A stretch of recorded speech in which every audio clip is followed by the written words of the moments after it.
James Freeman on today's News Talk, TNT. Hello and welcome to today's Freeman Report on Monday, the 16th of September, which marks the start of TNT's final week on air.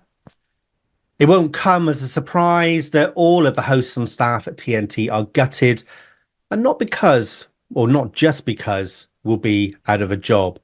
Because the reality of being a host on TNT is that there is always a risk you won't be required the following day. As hosts on a new station, we've never had contracts, and so the difference between being on air and not being on air has always sat on a knife edge that is determined by our ability to deliver engaging and important content. I joined the station as a former member of European Parliament, but it wasn't that role that landed me the job. It was the fact that I've got something to say, that I say it without fear, and I work to the best of my abilities to undo the lies millions are being fed. Now, between me leaving my post in the Parliament in January 2020 and joining TNT in January 2023, I had many successes that involved me squaring up to the British state, like holding the then Secretary of State Nadine Dorries to account for lies that she and others had propagated about the number of unvaccinated COVID patients there were in ICUs. This was a time when the unvaccinated were being vilified and bullied for refusing to take the poison. Vilified on TV shows like Good Morning Britain and Jeremy Vine's show, by columnists in the legacy press like Andrew Neil, who called the unvaccinated refuseniks and said that we should be collectively punished. By cabinet ministers such as Michael Gove, who said those who refused to take the poison were selfish. Even the Prime Minister and the Queen pushed the idea that the unvaccinated were selfish and were a risk to others. While the Archbishop of Canterbury, believe it or not, Justin Welby, wrote an article in the press saying that Jesus would have taken the injection to save others. Yes, that really happened, ladies and gentlemen. Now, the temperature across that period was intense, as witnessed by TV debates about whether it was time to round up the unvaccinated and force inject them, or how the unvaccinated should be punished and have their rights and freedoms taken away. It was a truly horrible time because we knew about the injuries and the deaths being caused by the jabs, the lies being told by the media and politicians, and the censorship being wreaked on us to stop the truth getting out to the masses. At times, we felt powerless to defend ourselves because of that censorship. So it was a huge victory to have the UK Statistics Authority and Office for Statistical Regulation back my case that I presented against the Secretary of State Nadine Dorries, a case that accused her of making up figures that claimed 90% of all COVID patients in ICUs were unvaccinated.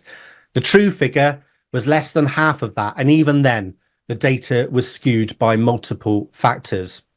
I argued the case, which led to the UK Stats Authority and OSR writing a public letter to the Secretary of State to say that she should not be using the figures, and that the Code of Practice for Ministers stipulates that they have a responsibility to ensure any statistics used by a minister are published so that they can hold or be held to account. Other successes that I've had include forcing the stats regulator to uphold a separate case, this time against my old employer, the Office for National Statistics, for allowing flawed methodology to claim that you're 16 times more likely to die if you're unvaccinated.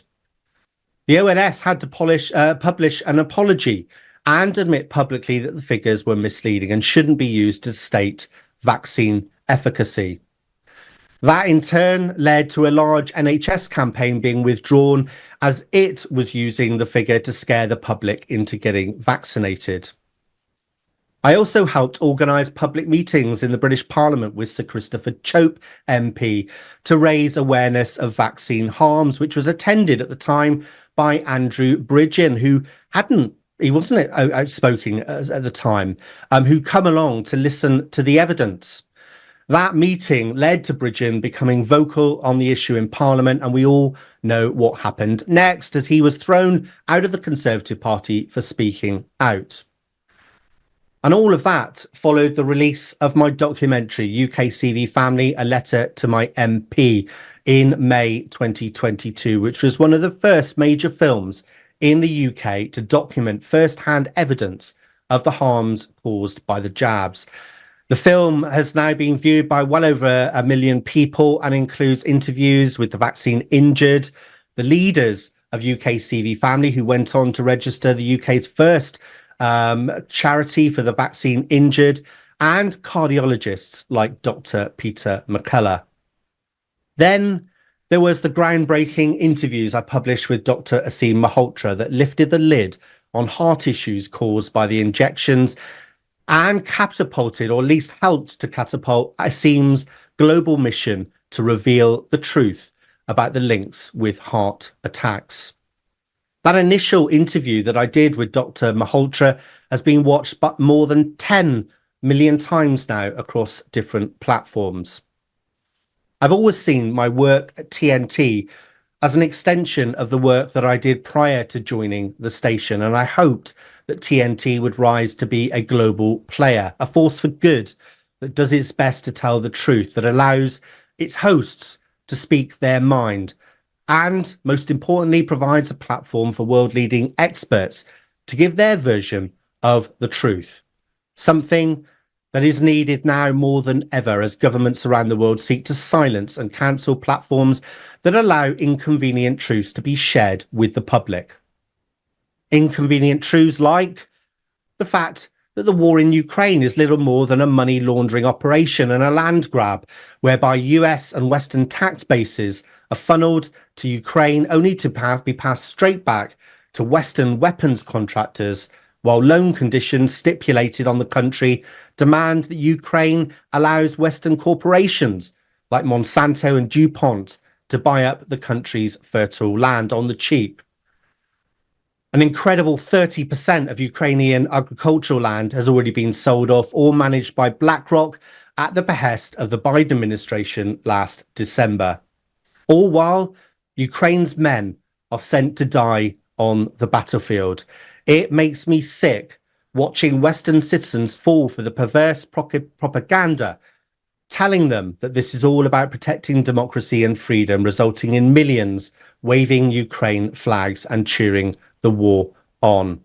That's my role at TNT, as far as I can see it, to undo those lies that people are being told.